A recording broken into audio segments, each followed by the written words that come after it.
Está bien. ¿Qué habría sido?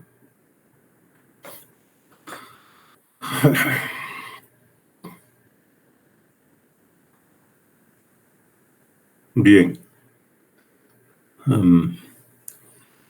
Dentro de lo que se empieza a avanzar luego de haber hecho ese examen, esa anamnesis y ese examen físico complementario, entramos a esta parte que es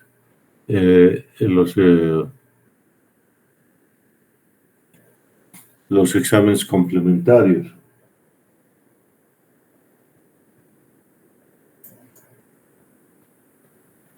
¿Sí? Acá lo que tenemos es las pruebas de rutina nada más, donde evidentemente como cualquier otra patología, son pruebas, no, digamos, hasta cierto punto normales. Pero de acá lo que hay que resaltar es sobre todo la creatinina sérica y la tasa de filtrado glomerular estimada, junto con los electrolitos y lógicamente el sedimento urinario también. Y en la otra situación tenemos el electrocardiograma, lógicamente con esas 12 derivaciones que es necesario hacerlas y reconocer. ¿Cómo está, Carlos? Buenas noches. La siguiente, por favor, porque tenemos que revisar ahí algunas. Sí. Bien.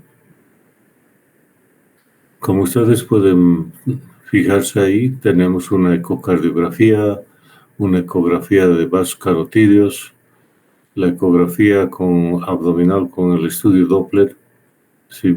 Y dentro de cada una de ellas, lógicamente, ¿cuáles son los objetivos?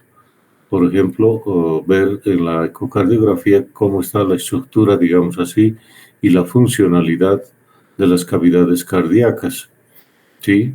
Entonces, vaciamiento y todo aquello es lo que nosotros vamos a ver cuando hacemos una ecocardiografía y sobre todo la sincronía de las contracciones y diástoles de todas las cavidades cardíacas. Lógicamente, incluso nos da chance de medir. En cuanto a la ecografía abdominal y el Doppler,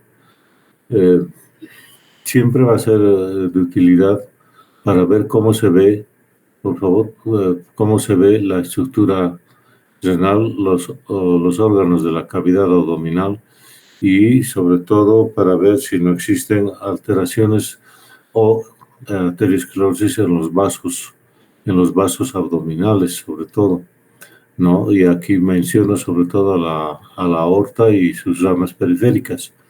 En cuanto al Doppler renal, a la ecografía Doppler, sobre todo ante la situación primero de ver la morfología, el tamaño, dimensiones de esa estructura renal, pero además medir las presiones a nivel de las arterias renales en la intención de detectar dos situaciones, ¿no?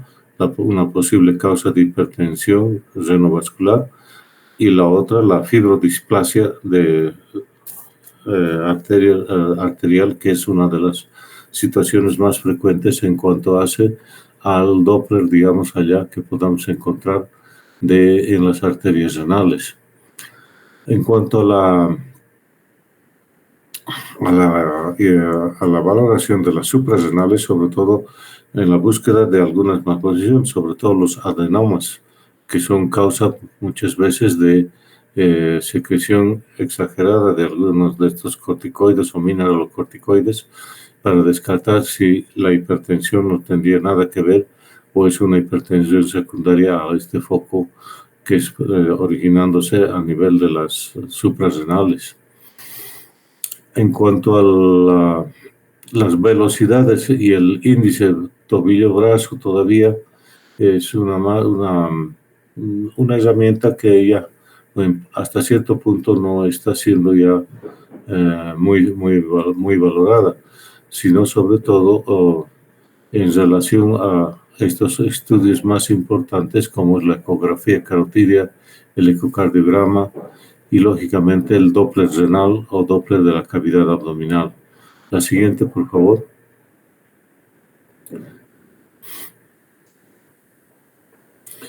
Este es un resumen bastante simplecito, ¿sí? Justamente para descartar la posibilidad de una hipertensión arterial, ¿sí?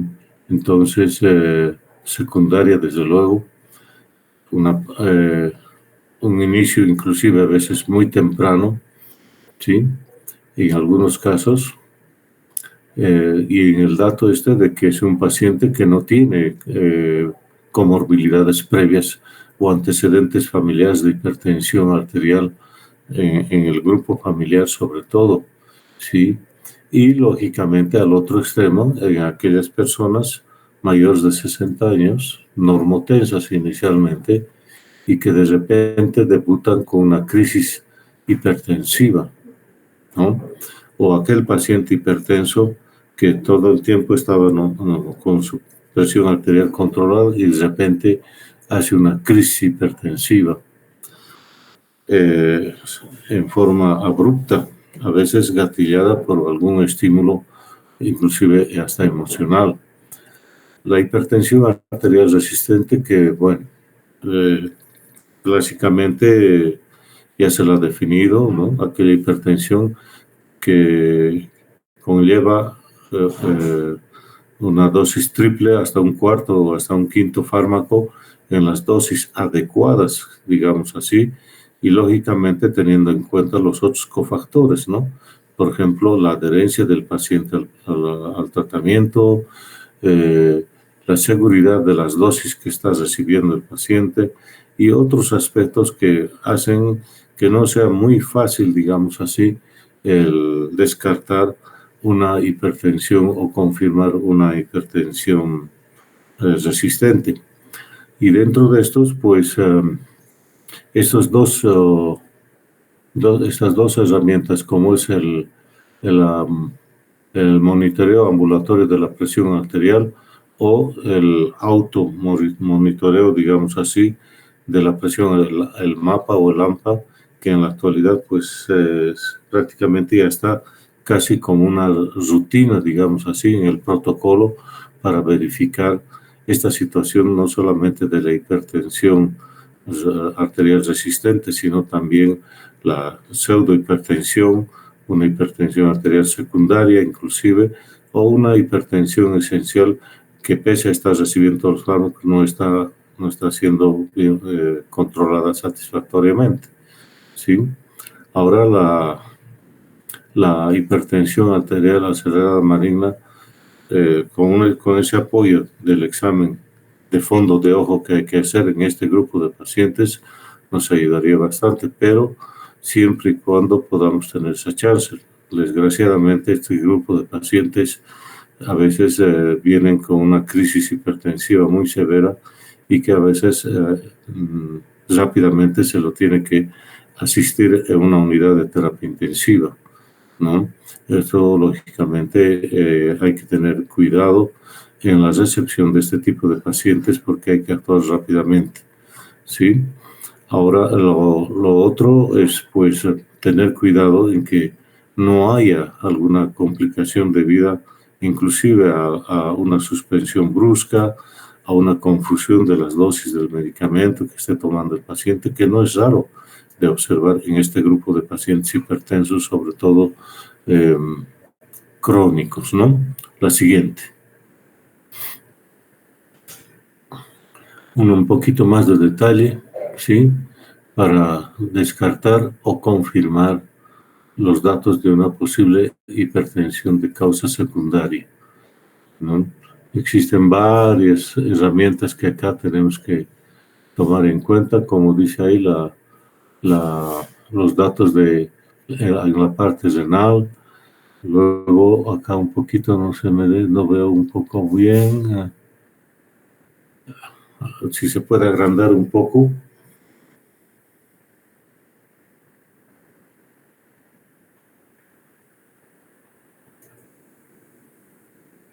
¿Se ha movido?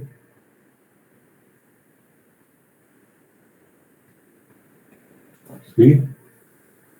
Entonces, bueno, vamos a tener que ayudarnos de otra forma.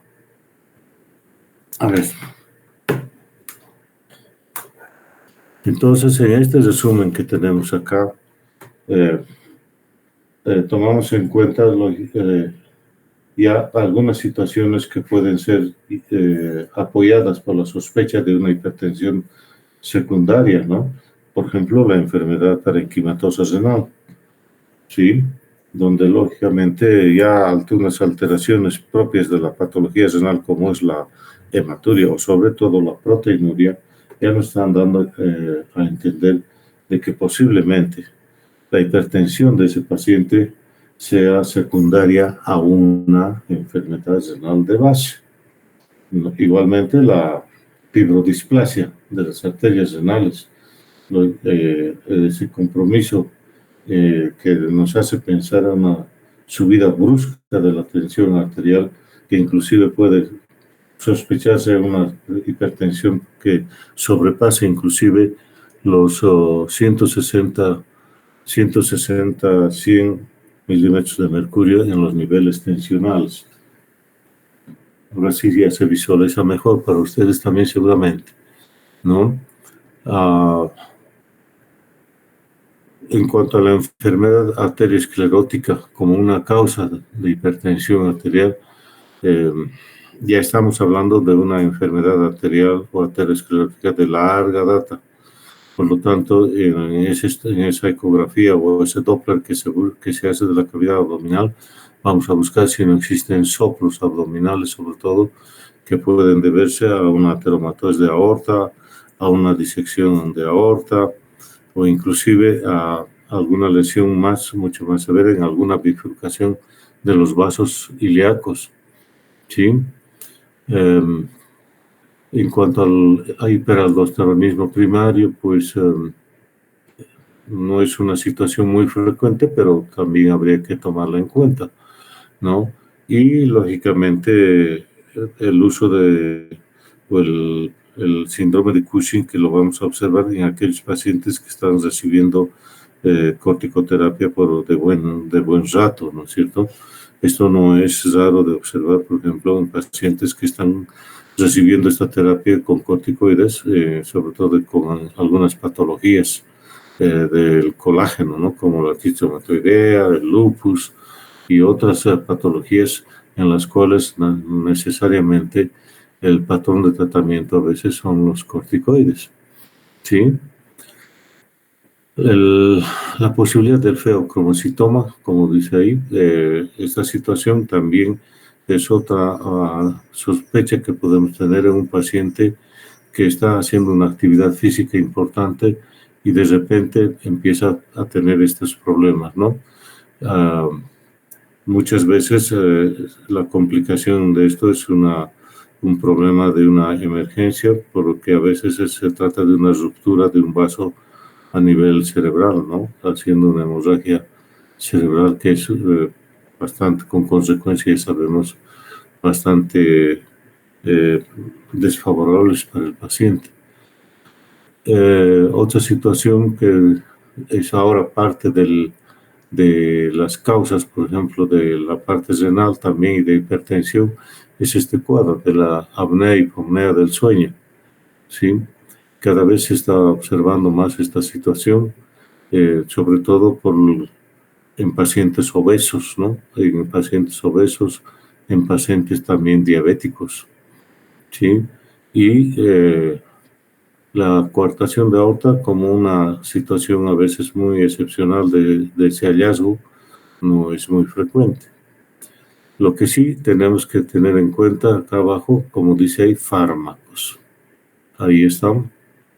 Entonces hay muchos fármacos, sobre todo debemos cuenta qué fármacos sugieren de uso frecuente que podrían interferir con los niveles tensionales del paciente, pese a estar con terapia antihipertensiva. ¿Alguno de ustedes puede mencionar rápidamente?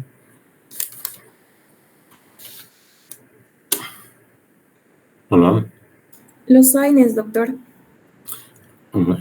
Los AINES. ¿Cuáles más? Está muy bien. ¿Cuáles más? Rápidamente, jóvenes. ¿Nadie se acuerda de otros fármacos? Los mismos corticoides, pues jóvenes. Los mismos corticoides. Aquellos pacientes que también están recibiendo estos fármacos broncodilatadores, ¿no? Como que reciben salbutamol o que están recibiendo fenilefrina, etilefrina. Ustedes saben que estos pacientes, estos fármacos también los tienen casi todos los antigripales, ¿no es cierto? Entonces podemos tener una disparada de presión en estos pacientes que están en terapia antihipertensiva, sobre todo. Hay varios fármacos. Su compañera habló de los antiinflamatorios no esteroideos, es cierto, pero también este grupo de fármacos y algunas sustancias de esta medicina herbolaria. También hay sustancias que pueden tener algunos derivados de la cafeína u otros derivados que son estimulantes y también tienen acción hipertensiva o hipertensora, si quieren. Como ven ustedes, dentro de este enfoque que nos plantea esta revisión de lo que nosotros debemos tener en cuenta, hay muchos aspectos que tenemos que revisarlos. La siguiente.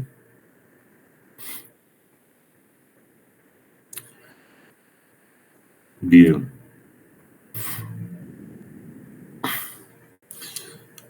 Fíjense ustedes, bueno, por lo menos acá ya es algo más concluyente, digamos así, de todas las escuelas, tanto americana como europea, en querer, digamos así, estandarizar algunas características en cuanto hace al manejo del paciente hipertenso, tomando en cuenta estos factores de riesgo en base a qué, en base a los niveles tensionales que tiene el paciente, ¿sí?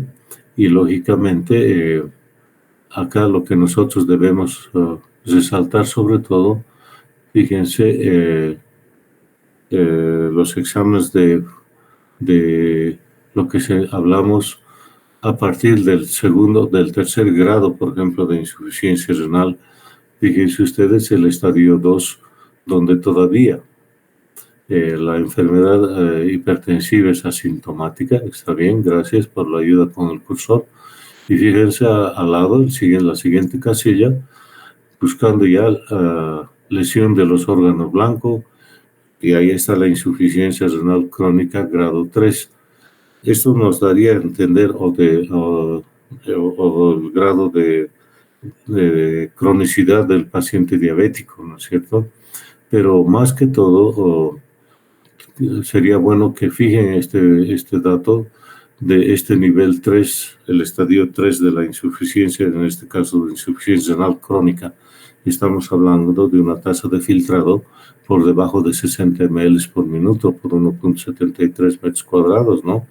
Entonces, ahí es donde nosotros como médicos generales tenemos que apuntar toda nuestra arsenal de medidas farmacológicas, no farmacológicas, dietéticas, etcétera, etcétera, estilo de vida, todo aquello para que nuestros pacientes no pasen a ese estadio que acá lo ponen como el estadio 3, como sintomática, ¿no? Entonces, hacia el lado derecho vean ustedes los niveles tensionales que ponen en riesgo al paciente, ¿no? Calificando de riesgo alto, moderado, bajo, de acuerdo a esos niveles tensionales que podemos tener. Y fíjense ustedes el último grado, 180 con una sistólica de 110. Fíjense el grado de riesgo que tiene ese paciente, un riesgo realmente muy alto por eventos cardiovasculares que puede tener en cualquier momento. Donde nosotros tenemos que actuar es en estos niveles 1 y 2, donde tratemos de que el paciente revierta de un grado 3, digamos que aquí pone como estadio 2, hacia arriba. y no dejar que avance eso. Ahí vienen las medidas de prevención, la medicación, los cambios de estilo de vida, el control del peso, la dieta, el consumo de la sal, la actividad física, suprimir el alcohol, suprimir el tabaco y otras medidas, ¿no es cierto? Entonces, como dicen, una dieta sana. Es en esos niveles que nosotros como médicos generales tenemos que desenvolvernos, porque los grados ya que vemos aquí de riesgo alto y muy alto, prácticamente ya va a requerir el manejo a otro nivel. La siguiente.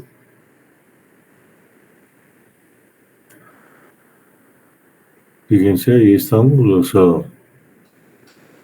los riesgos cardiovasculares que van a acompañar a estos niveles. Y de acuerdo a estos scores, que hay varios, ¿no es cierto?, que los van a ir viendo ahí, ya los han citado varios ahí, tanto de la escuela europea como de la escuela norteamericana, que hacen estas guías con estos scores de calificación para los pacientes y poder estadiar en qué grado de riesgo, sobre todo, o de comorbilidad a desarrollar una complicación cardiovascular está el paciente hipertenso. Estas medidas, estos resúmenes que nos presentan, ayudan mucho para que nosotros podamos ubicarnos y saber cómo vamos a hacer el enfoque terapéutico del paciente en un supuesto, porque tenemos que saber en qué situación nuestro paciente está. Y fíjense ustedes, desde el riesgo muy alto, donde vemos la enfermedad renal o la diabetes con afectación de órganos blancos, por ejemplo, ¿sí? Fíjense, todavía estamos hablando de una tasa de filtrado de menor a 30 ml por minuto, ¿sí? O sea, un grado 4, 3 a 4 que está yendo ya ese paciente, inclusive en el riesgo alto, ¿sí? Todavía de 3 a 59 ml por minuto, y que sumados y demás nos tienen que dar mayor o menor al 10%. Entonces ya estamos con un riesgo muy, muy importante, ¿no? Es eso lo que tenemos que ver, comparando con el riesgo bajo que vemos ahí abajo, que es menor a un 1%. Y fíjense, sin mucha intermediación, además del riesgo moderado que nos da de un riesgo hasta un 5%, rápidamente se va trepando de 5 a 10%, más del 10% sobre todo. Entonces, estos estadiajes nos ayudan mucho para poder saber cómo debemos enfocar el manejo o el tratamiento del paciente. Como ven ustedes, son resúmenes bastante útiles que los tenemos que tener siempre en cuenta. Adelante.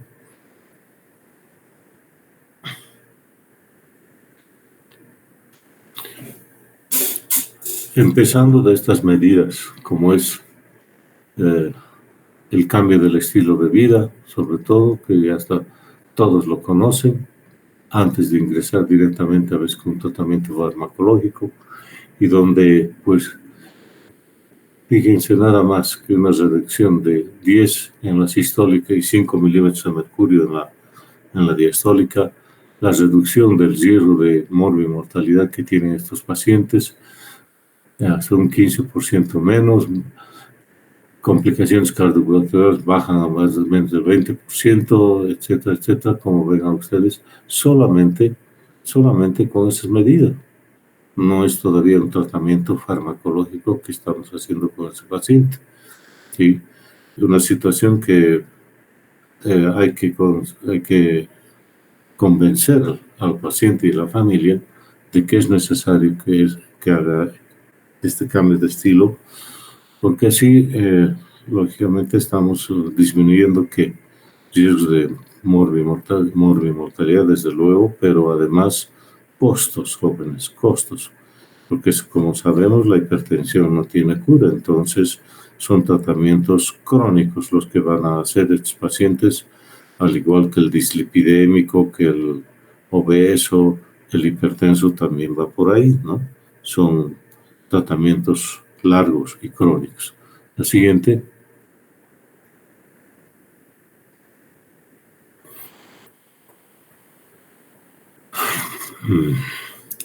¿Qué es lo que les llama la atención de este resumen? Dice, ¿cuándo hay que iniciar el tratamiento antihipertensivo?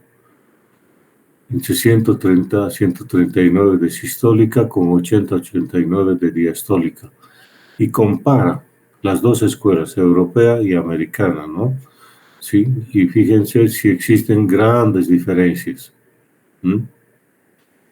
Todavía acá no nos están mencionando específicamente los esquemas de los antihipertensivos que habría que usar. Simplemente aquí nos muestran cuándo debemos empezar el tratamiento farmacológico y hasta cuándo o hasta dónde nos tenemos que mantener con el tratamiento no farmacológico. Pero sin embargo, aquí lo que vemos en común es que las terapias son las dos. Combinar el tratamiento no farmacológico con el farmacológico, en realidad en todos los esquemas, independientes, si ustedes se fijan, de los grados tensionales que tenga el paciente. La siguiente.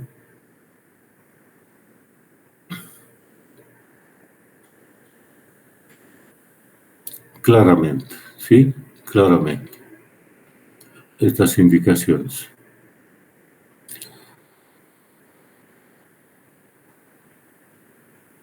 No hay dónde perderse. Vamos.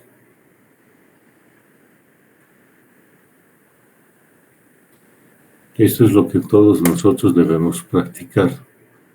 Considero yo de que seamos hipertensos o no, yo creo que vale la pena mantener este tipo de dieta, de actividad física, tipos de alimentación y la restricción en cuanto al consumo de alcohol, de sal, sobre todo, ¿no es cierto? Entonces, yo creo que todos deberíamos encasillarnos con este tipo de dietas, independiente de la edad, del sexo y demás, o de la actividad. Y, claro, lógicamente, mucho más aún de aquellos que ya tienen alguna patología de base. Así simple, jóvenes, para ustedes entender.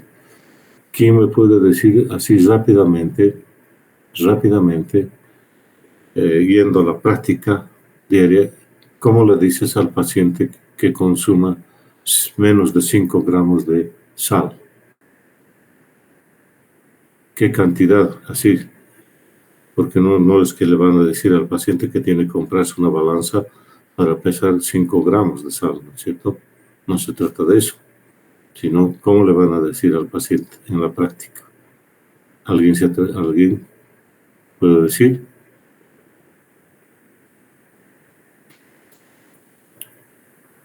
Así en físico, ¿cuánto representa 5 gramos?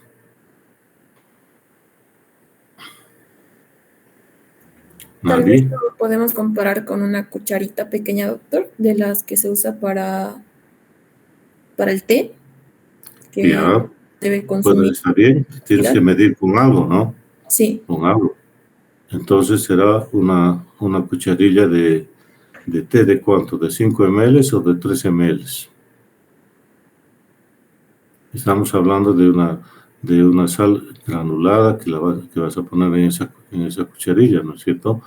Entonces, está muy bien ya. Vamos a hacer de cuenta que si es una cucharilla de té, son más pequeñas, ¿no es cierto?, que las cucharillas normales. La normal es de casi 5 ml. Entonces tenemos que colocar esa sal en la cucharilla así rasa.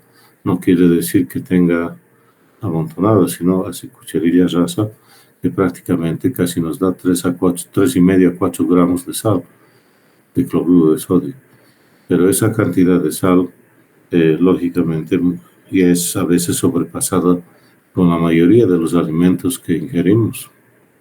Esa cantidad de 5 gramos prácticamente casi la obtienes en todas las dietas. Así que sobre añadir esos 5 gramos ya generalmente nos estamos sobrepasando. ¿Sí?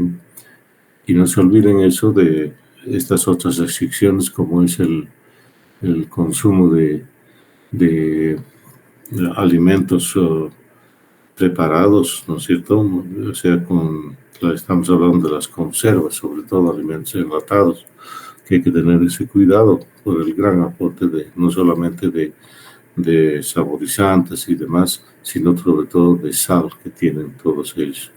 La siguiente.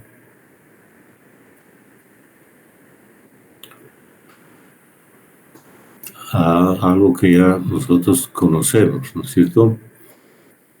El grupo de antihipertensivos que vamos a usar.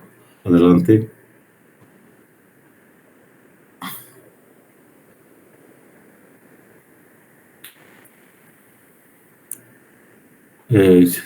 Este es un diagrama, si quieren, un esquema bastante simple, ¿sí? Para que ustedes lo puedan aprender. No es para memorizar, desde luego, sino para aprender, ¿sí? Y fíjense la escala que debemos seguir en la administración de fármacos, ¿sí? O sea, que aquellos pacientes que están con un riesgo menor al 1%, sobre todo, o menos del 5% en muchos casos, de acuerdo al score que hemos clasificado al paciente. Y fíjense qué grupos de antihipertensivos podemos usar. Esto un poco está modificado. Si ustedes van a revisar los esquemas anteriores, generalmente se empezaba simple con un diurético tiazídico en dosis bajas, era la hidroclorotiazida, 12.5 miligramos de una dosis única diaria. Y ante la poca respuesta o no respuesta, recién se ingresaba con uno de estos fármacos, de estos grupos, un ARA2, un antagonista de calcio o un IECA. Acá ya prácticamente estamos viendo que podría ser hasta 2 fármacos, un IECA con un diurético, o un ARA2 con un diurético, o un antagonista de calcio con un diurético. ¿Sí? No necesariamente que de entrada ya vas a entrar con esta combinación en una cuadriterapia, digamos así, ¿no? Esta situación de que tengamos que tener más una terapia triple, digamos así, en nuestros esquemas, ha ido al hecho de que el costo, la parte económica, pues significaría un gran consumo de recursos para el paciente. Imagínense 3 medicamentos más un diurético, 4 fármacos que tiene que costearlos y tomarlos a diario. Ante esta situación es que ya existen algunas presentaciones donde ya vienen un antihipertensivo en un solo comprimido, a veces con un diurético, o 2 antihipertensivos con acciones sinérgicas entre ambos en un solo comprimido. Lo ideal que sea una dosis o tal vez 2 dosis al día máximo que debería ingerir el paciente de estos fármacos. Muy difícil, pero de acuerdo a lo que vamos a manejar al paciente, sería ese nuestro objetivo, ¿no es cierto? Y los beta bloqueantes, como ven hacia abajo en el recuadro inferior, prácticamente en situaciones muy, muy específicas, como la insuficiencia cardíaca, la cardiopatía isquémica, la fibrilación auricular, el embarazo, ¿sí? El embarazo prácticamente sería en reemplazo de alguno de ellos que podríamos usar, porque sobre todo IECAS y ARA2 no podemos usar, tal vez antagonistas del calcio, pero aún así tenemos que ir con mucho cuidado. Entonces ahí tenemos a los beta bloqueantes, ¿no? Al igual que un paciente con una fracción de eyección muy baja, entonces darle cualquiera de estos fármacos de los grupos es para que corramos el riesgo de descompensarlo. Así que tenemos que tomar en cuenta en estas situaciones a estos beta bloqueantes. La siguiente.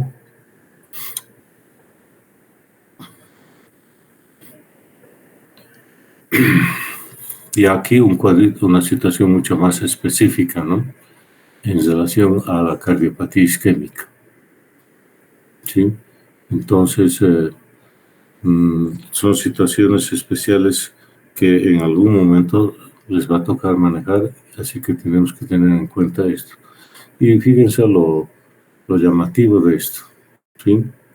Beta bloqueantes, lógicamente, en el primer esquema, en realidad. Beta bloqueantes y dentro de ellos, inclusive, un ahorrador de potasio, ¿no es cierto? Como es la espironolactona. Y en realidad eso es lo que en la actualidad se usa mucho más, énfasis lo hacen los cardiólogos, ¿no? Se usan dosis de espironolactona de entre 25, generalmente una vez o dos veces al día, pero generalmente 25 miligramos a veces divididos en 2 tomas, justamente para no correr el riesgo de sobrepasarnos los niveles de qué ion. Rápido, ¿alguien puede contestar? ¿Ninguno? Del potasio, pues muchachos, potasio. ¿Sí? Podemos aumentar rápidamente las concentraciones plasmáticas de potasio. Ese es el cuidado que hay que tener cuando estás usando estos ahorradores de, como dice, potasio. Estamos hablando de eso. Vamos, siguiente.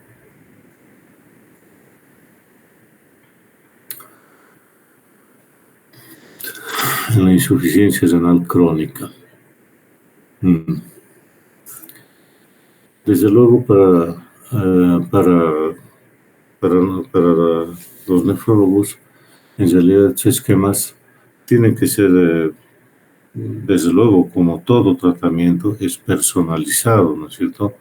No es una regla que vamos a usar dar a todo el mundo, desde luego que no, sino que son guías nada más de ayuda para cómo puedes enfocar tu esquema terapéutico en un paciente dado.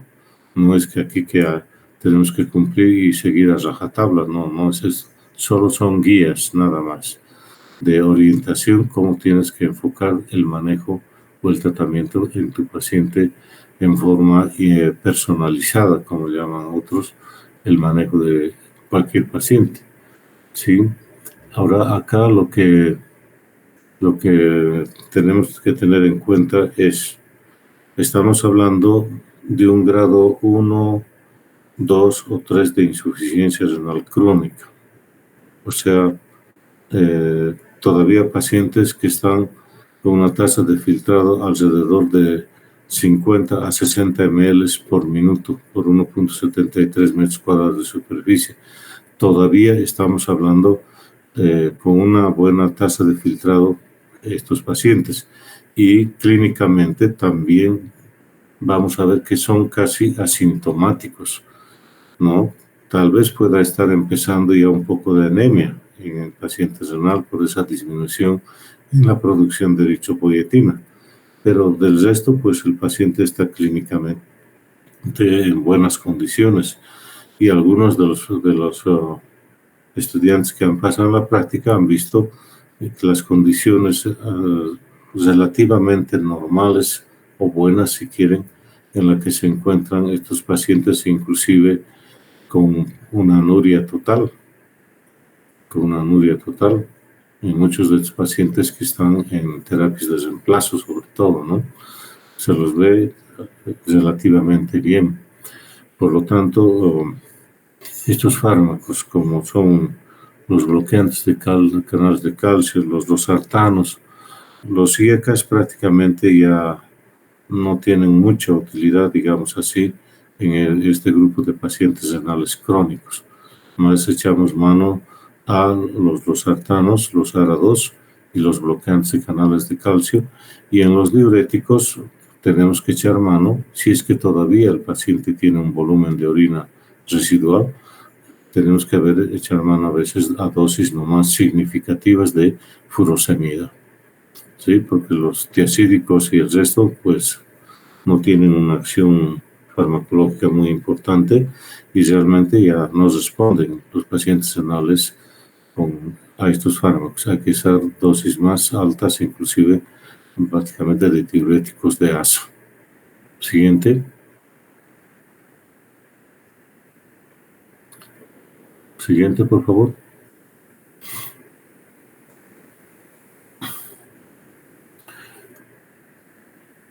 Fíjense acá, ¿no? Pacientes cardiópatas, como ven ustedes, las dosis bajas de cualquiera de ellos, pero sobre todo los beta bloqueantes, ¿sí? Ahora, fíjense ustedes, ya ingresa acá los inhibidores de los receptores de los mineralocorticoides. Estamos hablando aquí de los antihistamínicos, si quieren ustedes, ¿no? Para el manejo de estos pacientes. No se olviden que prácticamente esa fracción reducida de eyección que tienen estos pacientes fácilmente podemos empeorar si es que el esquema no es el adecuado. Hay que tener mucho cuidado con este grupo de pacientes, ¿sí? Y en algunos casos inclusive las dosis que se pueden usar o inclusive a veces no usar más de uno o dos fármacos si es necesario en este grupo de pacientes.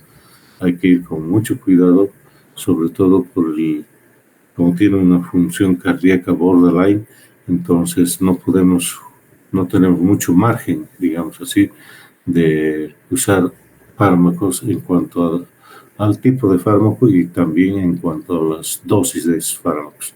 La siguiente. Vamos, la siguiente.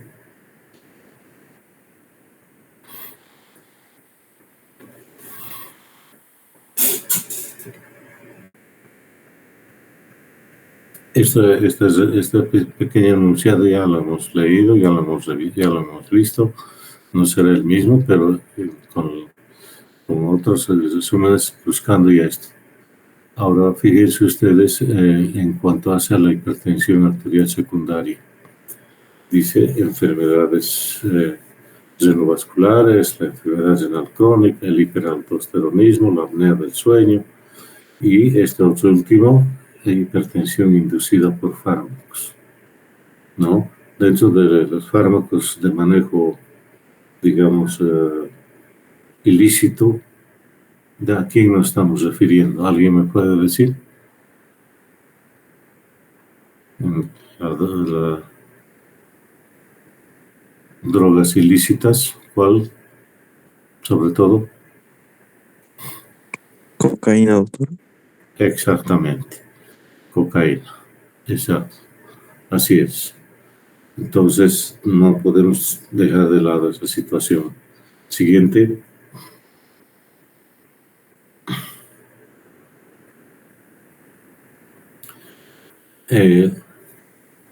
Este cuadro es un poco lo que se resume en lo que se hace a la hipertensión arterial resistente.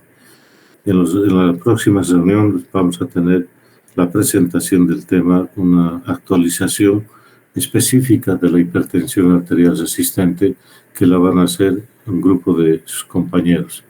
Por lo tanto, vamos a pasar esta lámina para la siguiente, por favor, porque ahí vamos a poder tener más tiempo. Y acá algunas conclusiones, a ver, de todas estas, ¿cuál sería la más importante para algunos de ustedes de tomar en cuenta y tener siempre presente? Vamos.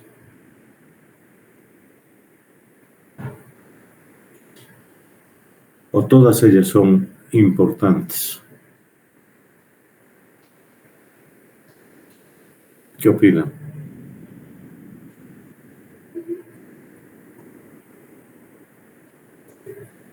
A ver, ¿dónde están los chicos del grupo? ¿No hay? ¿Ya se han retirado los chicos del grupo o están ahí?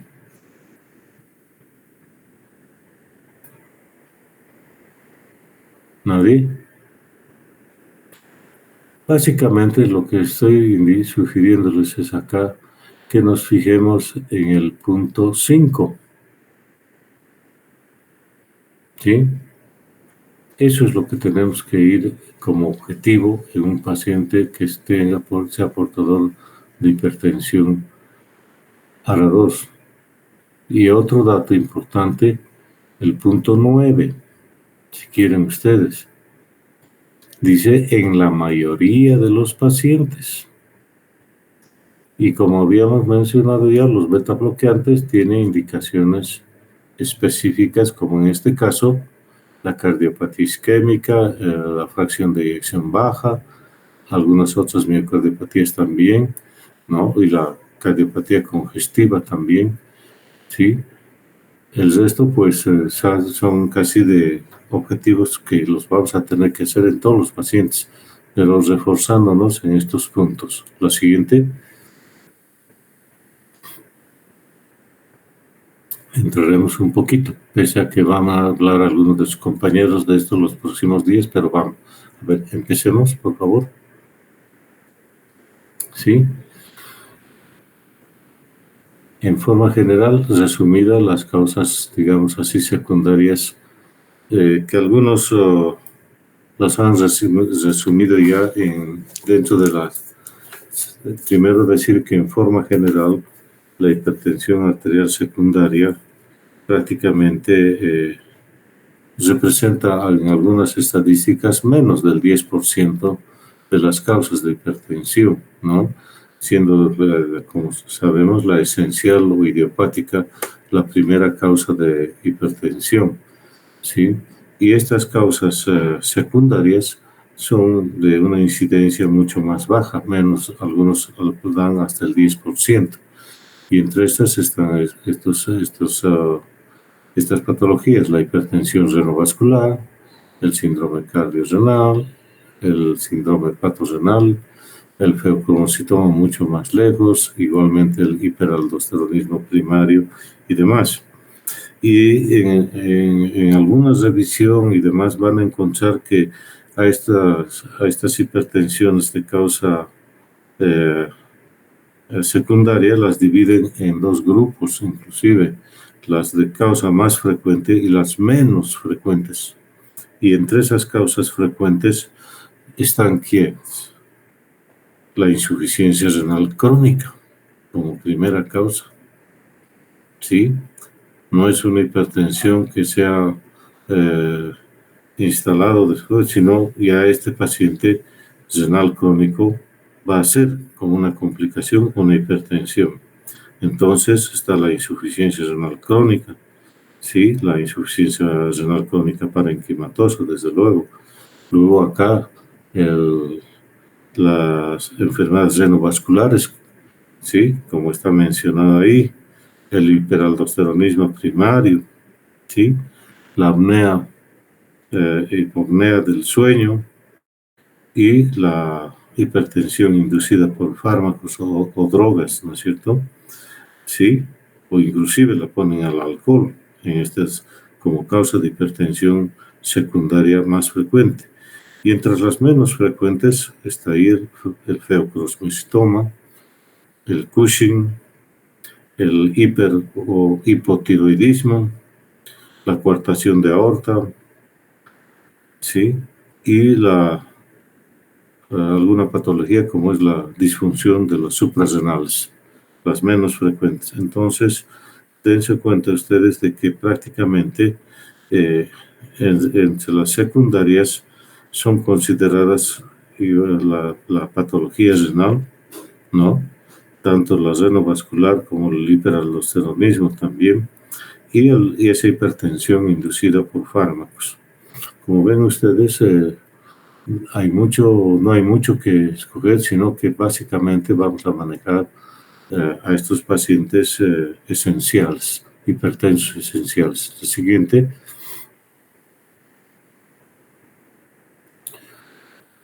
Vamos a ver este resumen. La hipertensión renovascular. Claramente, estenosis de las arterias renales. Y ahí están las causas: la arteriosclerosis, 80% de los casos; la displasia fibromuscular, hasta un 20%. Y otras causas, dicen, las vasculitis, el aneurisma aórtico, la enfermedad tromboembólica, el traumatismo, compresión por lesiones y además la radiación como efectos secundarios. Y en realidad, dentro de ellas, pues la que más se puede esperar es la enfermedad arteriosclerótica y la displasia fibromuscular de las arterias renales. No son situaciones muy difíciles o muy raras, digamos así, que se pueden ser la causa de una hipertensión. Generalmente esta hipertensión es a veces de inicio súbito en algunos pacientes, aunque si bien la fibrodisplasia, algunas estadísticas dan una mayor incidencia en el sexo femenino, ¿sí? Pero desde luego tomando en cuenta de que no se olviden ustedes de la enfermedad renal crónica en sí como una causa de hipertensión arterial secundaria. Entonces, conclusión de eso fácilmente: todos los pacientes renales crónicos van a desarrollar hipertensión, independiente de la causa renal. El problema es que todos ellos son renales crónicos, ¿no? Que habrán llegado a eso por diabetes, por hipertensión previa, o lo que sea, o una glomerulopatía sobre todo. Entonces se debería desarrollar hipertensión arterial a la larga. Y en algunas situaciones no es tan fácil delimitar eso de que si la enfermedad renal crónica o el problema renal ha sido lo primero o la hipertensión era lo primero que ya tenía el paciente. Delimitar esas dos cosas a veces no es fácil, pese a aunque se tenga otros estudios o como la biopsia o lo que sea, no es fácil de distinguir y decir qué fue primero. ¿Ya? La siguiente.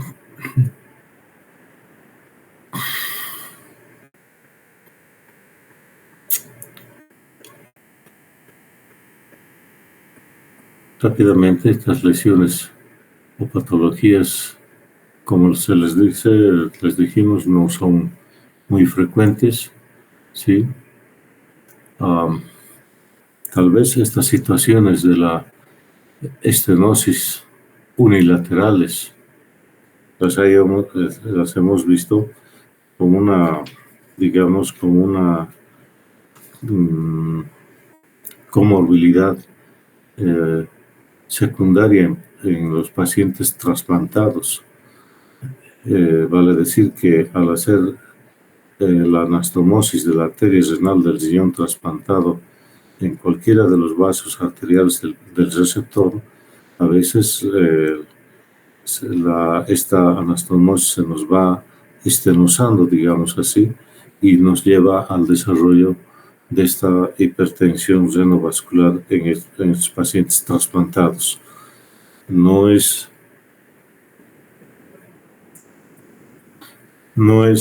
raro eso de encontrar estos hallazgos en un paciente trasplantado, independiente del tiempo de trasplante a veces, porque en lo que hemos podido experimentar, pues eran pacientes a veces, en algún caso, en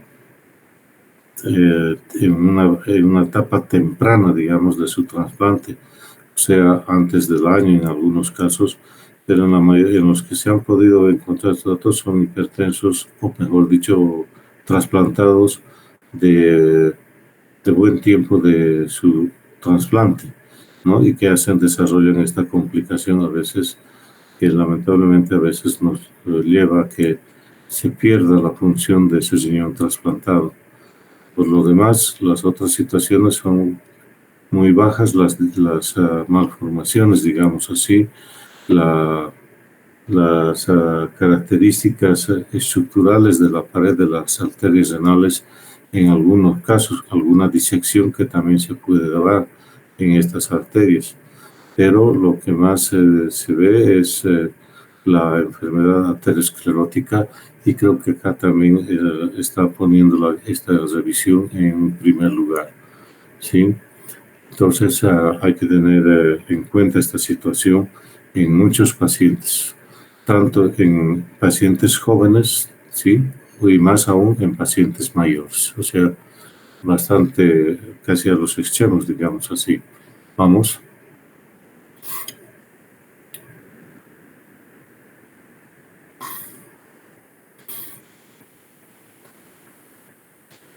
La incidencia de esta patología renovascular como causa de hipertensión secundaria.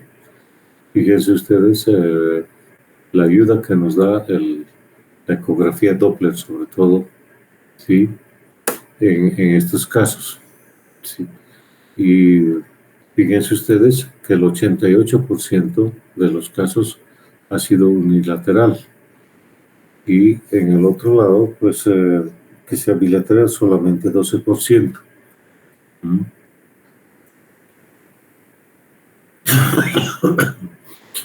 Un hallazgo de esta enfermedad, lógicamente, es un factor que no se lo había tomado en cuenta como una posible complicación que pueda llevar a la insuficiencia renal o al problema a las complicaciones de la hipertensión que desarrollan estos pacientes, ¿sí? Y ahí debajo están, como ven ustedes, justamente había estado ahí lo que les había adelantado hace un momento, ¿no? En mujeres antes de los 30 años o menores de 50 años con una hipertensión de tipo refractaria o un empeoramiento de la función renal en forma súbita, ¿sí? Entonces, esta situación tenemos que siempre tomarla en cuenta, sobre todo en aquellos pacientes que tienen una evolución del deterioro renal muy rápido, o sea, de la función renal, quiero decirles, que va deteriorándose rápidamente después de haber excluido causas autoinmunes, infecciones u otras situaciones, y de repente la función renal se nos viene para abajo.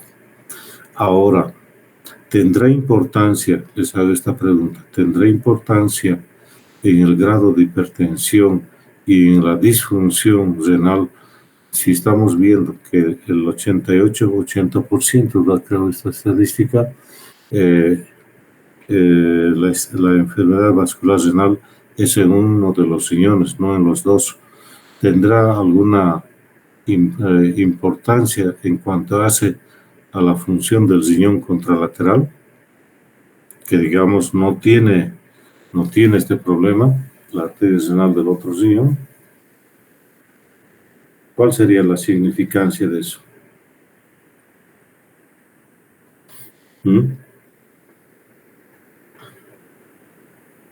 ¿Alguno de ustedes puede decir?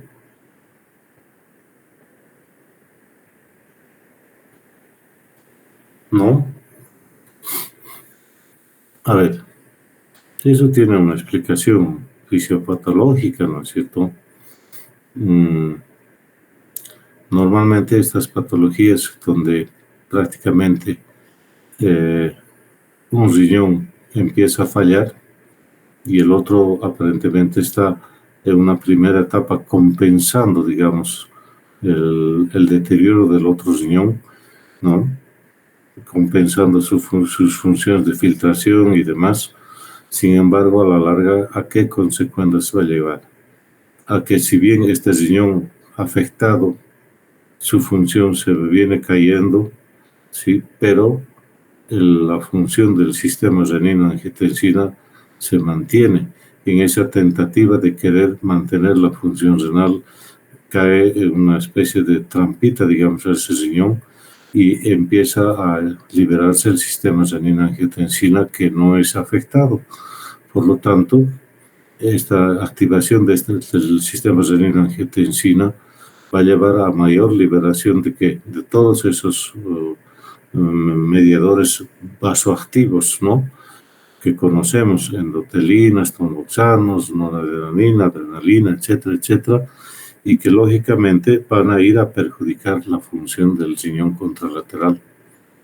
Ese es el problema, ¿no? Y pues podemos pensar que tal vez a veces un poco de eso nos pasa cuando en el trasplante renal sí puede haber una función residual todavía de los riñones nativos, digamos así, del paciente, y que al estar todavía funcionando estos sistemas renina-angiotensina, pues puedan afectar la función del riñón trasplantado. Sí, esa sería la explicación, digamos así, por la cual ese riñón contralateral sano puede ser también a la larga afectado y lógicamente con pérdida progresiva también de la función renal. ¿Sí?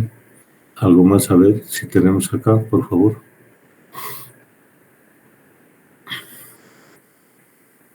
Esto es lo que les decíamos ahorita, ¿no? Ahí está. Al disminuir la perfusión renal, se activa el sistema renina, este va a activar el sistema renina-angiotensina-aldosterona, lo que les estábamos indicando, ¿sí? Cuando el flujo sanguíneo sea bajo, ¿no? Donde la oclusión, como dice ahí, podría ser hasta del 75% del uso del vaso sanguíneo de la arteria renal afectada, ¿sí? Y ahí están las consecuencias: activación crónica del sistema nervioso simpático, el estrés oxidativo, generación de radicales libres, disminuir la producción de óxido nítrico, aumento en la síntesis de estos vasoconstrictores tan potentes como son la endotelina y la 1 sobre todo, y la 2, pero sobre todo la endotelina 1, ¿sí? Y donde pues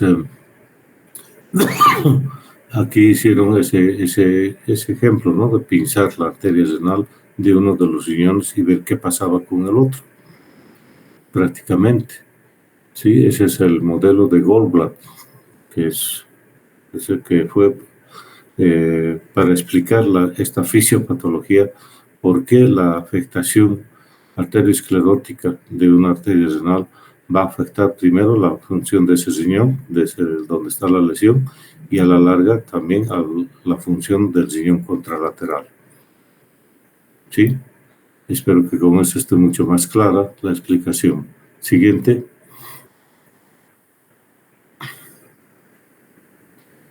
Un resumen así de todas las situaciones o condiciones que nosotros deberemos tener en cuenta al valorar una posible hipertensión renovascular de un paciente. No es un resumen prácticamente de lo que hemos estado comentando hasta este momento, si se fijan ustedes.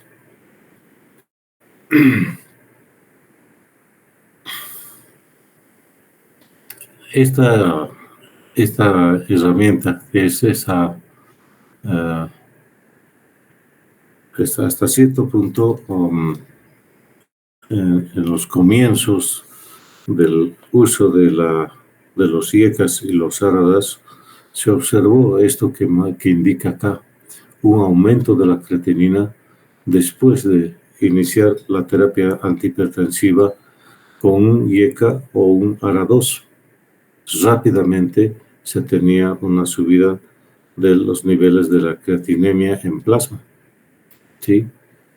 ¿Será que alguno de ustedes nos puede explicar por qué sería eso?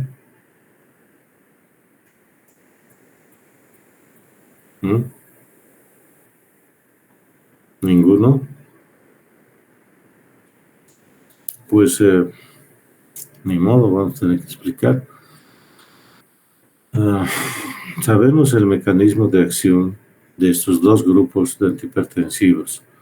Los IECAS produciendo una vasodilatación a nivel renal en las arteriolas aferentes de los glomérulos y los ARA2 en la arteriola eferente. Por lo tanto, en esa situación de querer mejorar por un lado la perfusión del volumen sanguíneo para el riñón y el otro disminuyendo la presión intrarrenal, ¿no? Intraglomerular en este caso, ¿sí? Facilitaría ¿en qué situación? Una disminución de la tasa de filtrado.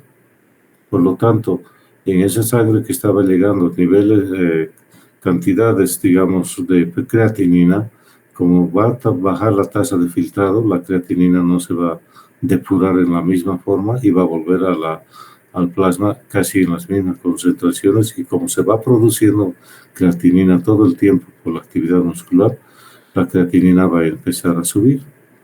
Y de hecho, en algunos textos de farmacología van a encontrar que sobre todo los IECAS y también los ARA2 no es de uso o de indicación adecuada en un paciente inclusive que ya tiene sus niveles de creatinina por encima del normal. Algunos sugieren que hay que suspender estos fármacos si la creatinina está alrededor de 2 miligramos por decilitro en ese paciente. Prácticamente eso contraindica ya el uso de estos dos grupos de fármacos en algunos pacientes. Sin embargo, la experiencia también ha mostrado a la larga de que un comienzo de que asociar un IECA con un ARA2 era una combinación ideal como efecto antiproteinúrico y genoprotector, que hasta ahora se mantiene, pero también hay estudios que a la larga han mostrado que esa subida de esa creatinina por el uso de estos fármacos podría ser transitoria y no llegaría a niveles muy altos, y a la larga, una vez conseguida controlar la presión arterial de un paciente con el uso de estos fármacos, pues los niveles de creatinina o la depuración de creatinina, bueno, pues retornaría a los valores anteriores al uso de estos fármacos. ¿Sí? Entonces son situaciones que ustedes tienen que entenderlas si es que van a usar estos fármacos en un paciente hipertenso. Por lo tanto, tenemos que saber rápidamente reconocer a los grupos de riesgo para el uso de no solamente de estos fármacos, sino de cualquier fármaco, ¿no? Si no nos va a perjudicar por buscar una acción farmacológica, vamos a perjudicar otras funciones. ¿Sí? De eso se trata. Siguiente.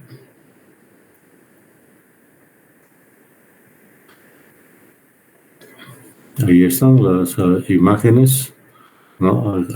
Tenemos unas angiografías, ¿sí? Con contraste donde vemos esa estenosis.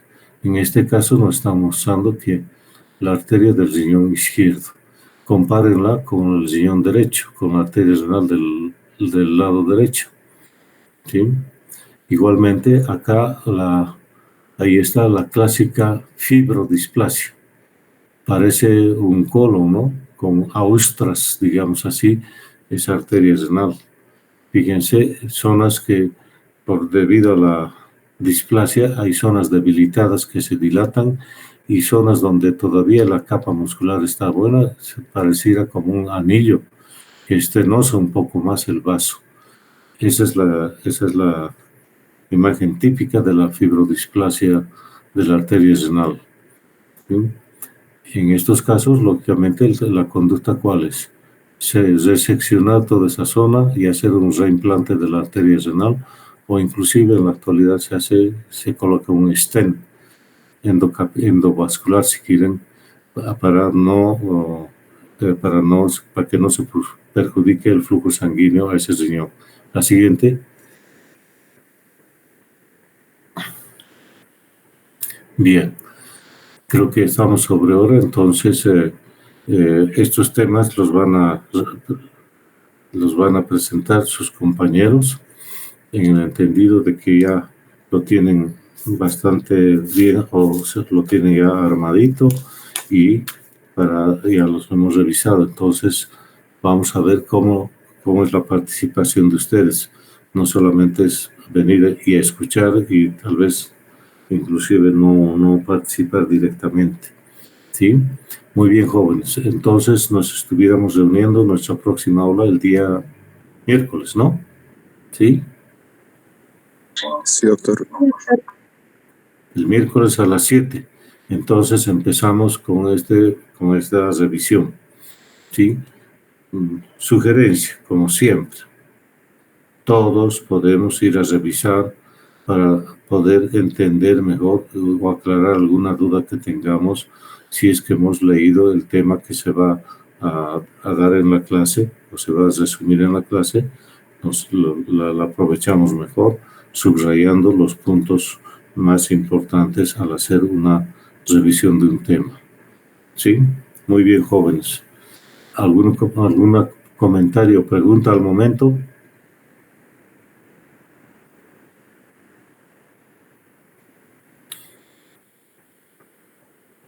Sí. No se olviden del registro de los estudiantes asistentes, por favor.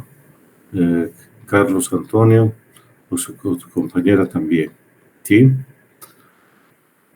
¿Alguna pregunta? Si no tienen nada más que comentar, ¿cerramos la reunión o hay algo que quieran hablar, jóvenes? Adelante.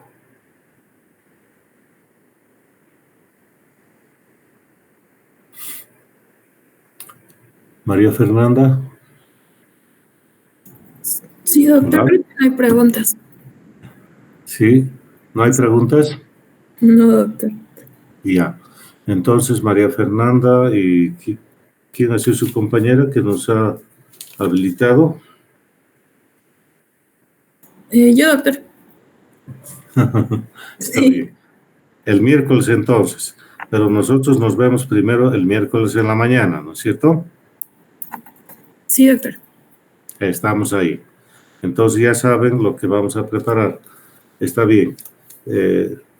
Hemos quedado que tenemos que estar haciendo la revisión de injuria renal aguda y una revisión de estos dos temas que los vamos a presentar miércoles y jueves. Esperemos que para el viernes podamos tener alguna chance más de poder repasar algunos temas, pero vamos a ver cómo nos va en estas presentaciones. ¿Está bien? A los otros jóvenes que están todavía presentes en la reunión, pues muchas gracias por escucharnos. Nos hubiera gustado que nos